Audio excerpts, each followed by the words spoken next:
Hey, how's it going, everybody? Mike Weber here, your Los Angeles real estate broker. And today I just want to share with you guys how I quickly run the numbers on potential investment properties for clients. You'd be amazed. I have a 4-unit building listed right now, and I've probably gotten 20 to 25 calls from both agents and buyers, and pretty much none of them had any idea what the actual numbers look like and what the cash flow would be or lack of cash flow, even though all the information is already posted online, both on my listing and in general that they would need to be able to make these calculations and figure this out.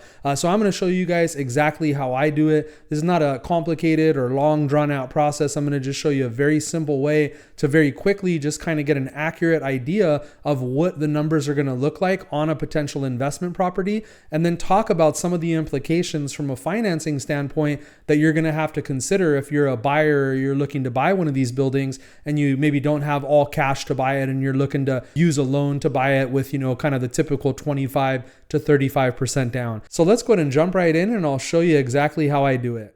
All right, so I picked a property here, a 4-unit quadplex in Torrance area. This is pretty close to me. Kind of your standard run-of-the-mill 4-unit property that you would find, all over greater Los Angeles, California, that sort of thing.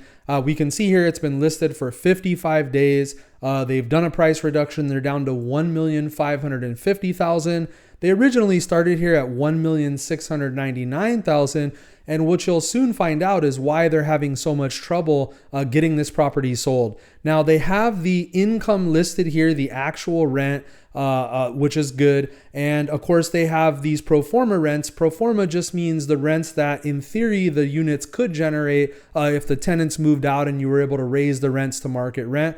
A lot of times I do see agents embellish on these pro forma numbers, but that's neither here nor there for this case. What is important to understand is that in California, there's all kinds of different rent control laws at the state level, city level, county level. So a lot of times you're pretty severely limited on what type of rent increases you're allowed to make as a landlord. And also, you're not able to just kick tenants out because we have, just cause eviction rules, and you really have to have a very legitimate reason to get a tenant out in this day and age. So you'll also notice that we have the expenses listed here, and some of these look quite low to me, like $187. I'm assuming this is a yearly figure for gas. If they have some gas bill, it's probably going to be for gas washer and dryer. That's a community washer and dryer, and that seems like a very low number, $18 a month or $16 a month, whatever that works out to. Same thing with electric here, seems like a pretty low number, but we'll just take those at face value. It's going to be a minor adjustment if anything anyways.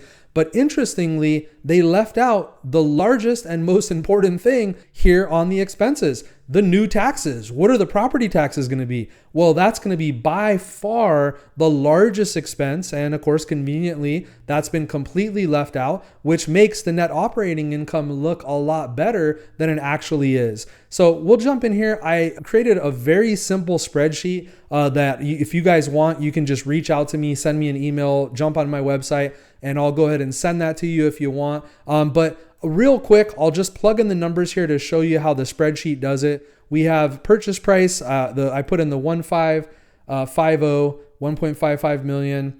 That's in there. Typically, down payment wise, you're going to have to put at least 25% down when you buy these multi-unit properties if you don't live in them. Obviously, in many cases, you're going to have to put down quite a bit more, as we'll find out, but the bare minimum is generally 25%. So that's what I plugged in here. That's $387,500. Of course, you're going to have closing costs on top of that, commissions as a buyer, all kinds of additional things to consider. We have a 30-year loan. I have property taxes in here at 1.35%. This is pretty standard from what I see. Could be give or take, 0.05%, 0.1% in either direction. But this is kind of a good number. And you see here, that's $21,000 of additional annual expense that wasn't factored in on the information that was listed there that I just showed you. I also think the number that they have in here for insurance seems a little on the low side to me, just based on everything that's going on. So I bumped that up a little bit. I'm using 0.19%, which is about $3,000 a year. And that's it. And you see here, we get a principal and interest payment of $85,3001 based on those numbers. So now let's jump into this real simple spreadsheet I created in just a couple minutes. Of course, I've done this so many times that I just do it in my head real quick or with a calculator. But for the purpose of this video, I went ahead and created this simple spreadsheet. And again, if you guys want a copy of this, just reach out to me, any number of ways. I'm happy to get it to you. So we'll plug in 1550, just like we did on the other one. We will put in 25% down. And we'll use an interest rate of 8%, which is probably in the ballpark right now for what you'd get on this multi-unit property. You see the down payment comes up $387,500, exactly right. We have the new taxes. I have all of this set up as a monthly calculation. This should be about the same as what we saw over on the other calculation, assuming you bump it up to an annual. We have insurance, $294 a month. Again, these are all estimates. You could obviously dive in and get the exact numbers, but it would take a bit more time. For sake of convenience, I went ahead and plugged in the monthly expense for the stuff that was listed already on the listing that we looked at. And so we see the total base expenses come up to $2771.42 per month. Now, principal and interest on the loan is $8530.01. And remember, if we go back over here and look at the principal and interest, $8530.01. So that's exactly right.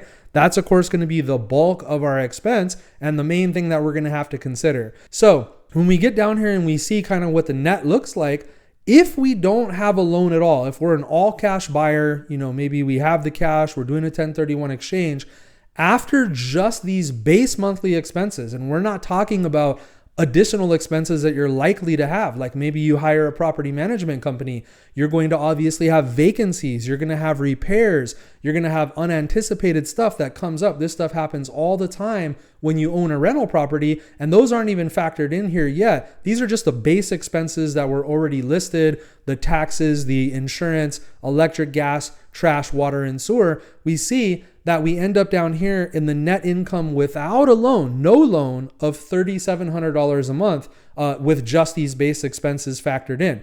Now, with the same base expenses factored in, if we have a loan, look what we see here. We are actually negative $4,826.43 on this property. Well, that's pretty crazy, right? So that means that if you buy this property and you put 25% down, you are going to have to qualify for a negative payment of $5,000 a month, $60,000 a year. Based on the typical debt to income ratios, etc., you might have to make an extra $120,000 or $100,000 gross income a year to be able to qualify to have another $5,000 payment. This would be like as if you went out and got another mortgage on a $800,000 property, and this was the mortgage that you had to qualify for. So in order to get this loan, they're not going to just look at the rental income that you're generating on these units. They're going to look at all of your income, all of your expenses, your current mortgage, your car payments, everything you have going on, and you're going to have to somehow qualify for almost another $60,000 annually in additional payments until hopefully over time you're able to raise the rents on these units, do some improvements and try to right this sort of negative payment that you have here and get it to break even or get it positive. So next, I've calculated the cap rate. Importantly, the cap rate does not factor in the debt service. So all it's looking at is your net income divided by the purchase price. So this would assume you had no loan. And in that case, you'd have 2.87%. So if you just had, $1,550,000 sitting around and you put it into this property, you'd really be returning 2.87%. And that assumes that these are your only expenses, which we already explained. You're probably going to have much higher expenses than just these base expenses. And then finally, I calculated the equity dividend rate. And this is also based on the full purchase price, but this does factor in the debt service, the $8,530 a month. And so based on that, when you factor all that in, you'd have a negative 3.74% return. And again, this is only with these limited base expenses. Now, if we go ahead and plug in some additional expenses, such as management fees, which I have in here at about 7% of the monthly rent, something for maintenance and repairs, about $6,000 a year, arguably very low.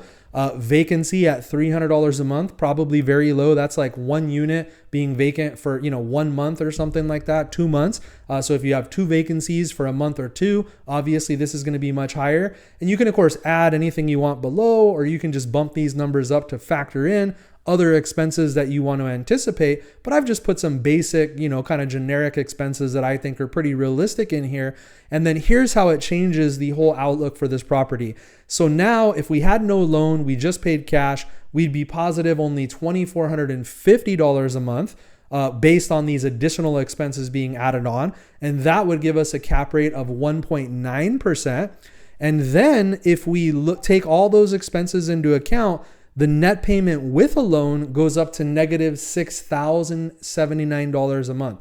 So that is a pretty huge negative net payment that you would be taking on and have to qualify for to be able to buy a property like this. So you could see how difficult it's going to be able to even buy a property like this if you can only put 25% down. Now, obviously, if you could put 35 or 50% down, these numbers start to look a little bit better and a little bit more reasonable, or if you're a cash buyer. But all that said, with that higher expenses factored in, assuming you do actually need to get a loan with only 25% down, you'd have an equity dividend rate of negative 4.71%. So you'd be losing almost 5% each year as time goes by. And then if you didn't have a loan, you'd be slightly in the positive with this $2,450 net income divided by the purchase price of $1,550,000. So importantly, I hope that helps kind of shed some light on the intricacies of how to look at these sort of investment opportunities. You can imagine all these people, they see this 4-unit building listed and they think, oh, this is going to be great. There's 4 units. We're going to make a bunch of money. This is going to be a great investment. But in reality, when you actually look at the numbers, you see it's a very different story. And unfortunately, most people are not getting the guidance from their real estate agent to help them understand this stuff. Or if they're just going about it on their own, they just don't understand all of the costs and expenses that really have to be factored in and what the actual payment's going to be depending on the down payment that they have. Now, if we jump back over here and we take a look at the original listing, we can see why the property has been sitting on the market a while and why they've had to do price reductions, because given these relatively low rents compared to what the market would most likely bear, this is going to be a very difficult property for anybody to buy. I mean, even if you put 35, 40% down, you bump the numbers up, you're still going to be pretty substantially negative on a month-to-month basis. And this is going to be a tough property to ever break even on. I mean, it might take you 5 years of having to wait till tenants move out, remodeling the units, and then finally getting the rents up to true market rents. And of course, this all assumes you don't have any problems with tenants that end up, not paying the rent, that it takes a year or two to evict them with all these crazy laws that are going on, etc. So I hope that really gives you a bit more information into the process of running the numbers on investment properties. It's a little bit tricky, but really it's pretty straightforward, pretty simple. If I could help you with anything real estate related here in the Los Angeles area, please reach out to me. I'm here to help. I appreciate you guys watching this one, and I'll see you next time. Take care.